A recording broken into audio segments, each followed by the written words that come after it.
Well, welcome to the 700 Club. Here are some quotes for you. An epidemic of hate right in our face that is visceral. Strong words from America's second gentleman who is taking a hard stand against the explosion of anti-Semitism in the United States.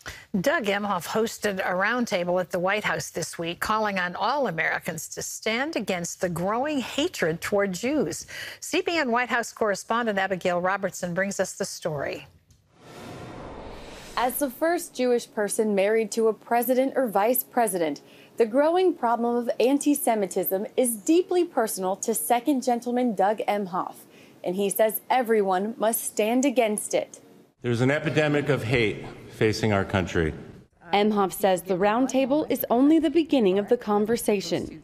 Let me be clear. Words matter. People are no longer saying the quiet parts out loud. They are literally screaming them. But right now, it's right in our face.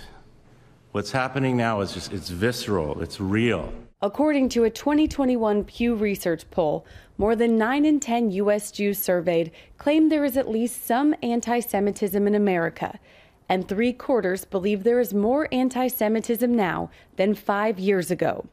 Globally, a 2018 CNN poll revealed 1 in 20 Europeans said they'd never heard of the Holocaust. Of those who have, 1/3 indicated they believe the Jewish people used the Holocaust to advance their position or to achieve certain goals. And 28% responded Jewish people have too much influence over global finance and business. The American Jewry is a little over 2% of the American population, and we are the targets of 63% of all religious-based hate crimes in the United States. Rabbi Abraham Cooper tells CBN News there's been a recent explosion of anti-Jewish hatred in the U.S. coming from influential people like the rapper formerly known as Kanye West, and he warns words matter.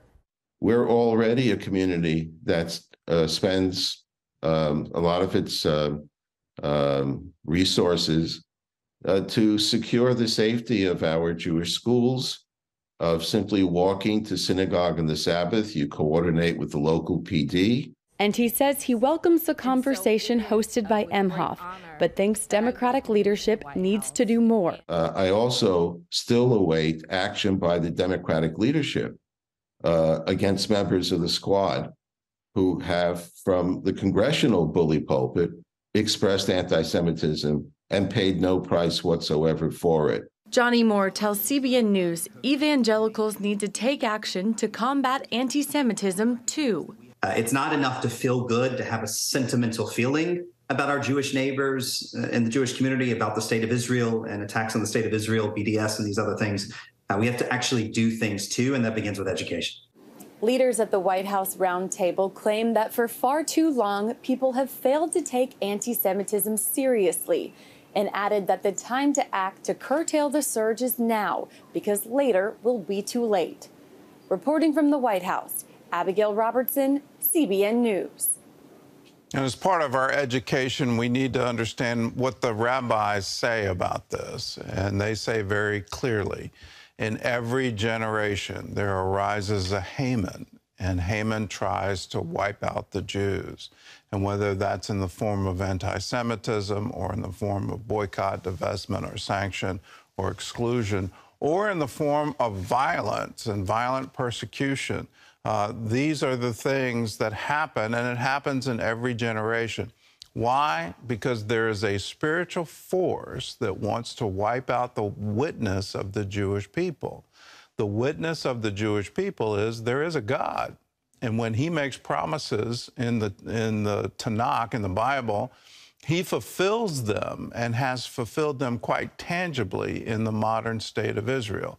That needs to be part of the education. This is a spiritual battle. It doesn't make sense in the natural. You look at it and go, why in the world would a music star take this on? Or why in the world would a comedian tell Jewish jokes? Or why in the world would somebody take a weapon into a synagogue and try to kill people?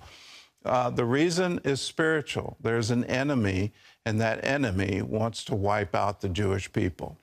In other news, a political stunner coming out of Washington. A key Democratic senator has announced she's leaving the party. John Jessup has that story from our CBN News Bureau in Washington. John? Thanks, Gordon. Arizona Senator Kyrsten Sinema will now identify as an independent rather than a Democrat. Sinema telling CNN she's never neatly fit into a party box and that she doesn't want to. She also believes many Americans will identify with her move because they're tired of partisanship. Sinema has disagreed with Democrats on some key issues like higher taxes on businesses and changing the filibuster in the Senate so Democrats can move ahead with some of their priorities. She plans to continue to caucus with Democrats, though, so her decision is unlikely to change the balance of power in the Senate, leaving Democrats in control. Well, turning now to Brittany Griner, the American set free in a deal between the Biden administration and Russia. She returned to the United States today. Her plane arriving early this morning at Joint Base San Antonio-Lackland in Texas. The basketball star's detention in Russia made her the most high-profile American jailed abroad and set off a political firestorm. The White House trading Griner for Russian arms dealer Viktor Bout, who arrived back in Moscow Thursday. Republican Senator Tom Cotton was one of the many critics of the deal, saying, quote, Americans welcome the release of Brittany Griner, but it shouldn't have come at the cost of releasing one of the world's worst arms dealers and creating a dangerous precedent for our enemies. Detain Americans and Democrats will agree to set your worst killers free. Bout was serving a 25-year sentence on charges that he conspired to sell tens of millions of dollars in weapons that U.S. officials said were to be used against Americans. Well, to the controversy over technology in law enforcement, should robots be used to by police to kill dangerous suspects? It's a hot topic up for debate in San Francisco, where city supervisors have put a controversial policy on hold. It would have allowed police to use robots for deadly force, and as Brody Carter reports, the move came after fierce pushback and protests against the plan.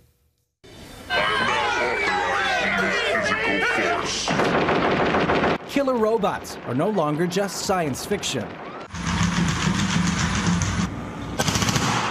Defense technologies like this robot equipped with a tactical rifle, produced by Ghost Robotics, show just how far technology has come. In San Francisco, police want to use lethal technology in the field. And while the department says it has no plans to use robots with guns, it wants to use robots equipped with explosives. We have it as a tool in the event that we do have time, that we don't have to go in and stop the threat immediately, that we have secured the scene, and we weigh out, do we want to risk lives and the public by getting ourselves exposed to the suspect, or can we send a robot in to deal with it? Definitely either 11 eyes. Thank you. Motion carries unanimously. San Francisco supervisors approved a measure last week to use robots with deadly force.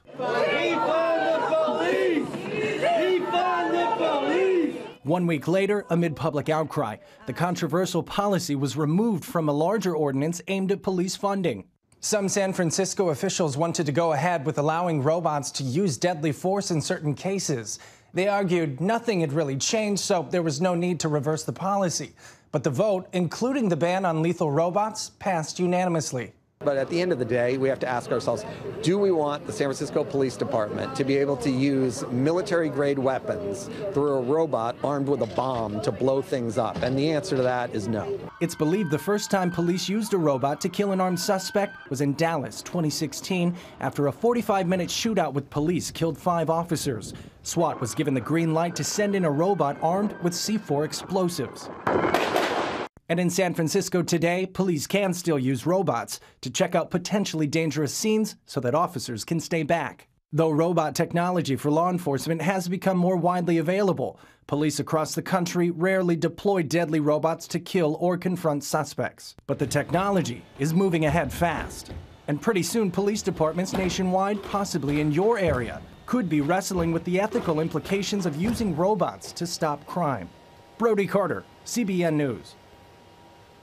Well, switching gears here, the Christmas season is here, a time when billions worldwide celebrate the holiday. And as commercialism builds, the profound importance of Christ's birth often gets lost in the noise. Dr. David Jeremiah wants to bring attention back to the true reason for the season, and as CBN's Jenna Browder shows us, he's doing just that. Why the Nativity? That's the name of the new docudrama playing at the Museum of the Bible. It's a journey back in time that answers some of the biggest questions surrounding the birth of Christ. Just when people needed hope, God would send a baby, a king, to offer a foretaste of a better future. Brought to life by Dr. David Jeremiah and his Turning Point Studios production company. The film tells the story of the Nativity, pulling from both the Old and New Testaments. It's a story that's just begging to be shown, and obviously there's no way you can show it and have it be everything it should be, but we came close. I'm really excited about it. Jeremiah spoke with CBN News at the Museum of the Bible, where the film is now playing through the first part of January. Logan Polson plays Joseph.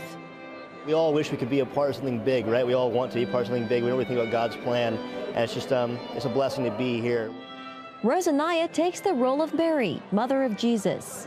I'm very grateful for this process, for the people, and the story in its own was just so special. Choir, the word of In a script narrated by Jeremiah, he answers a host of questions, including why the Virgin Mary, why a carpenter named Joseph, why poor shepherds and wealthy kings bowing down to worship a newborn king, and perhaps most importantly, why should we care, and what should the baby in the manger mean to us as we prepare to celebrate Christmas? This, what I hope they'll learn is the continuity of the story.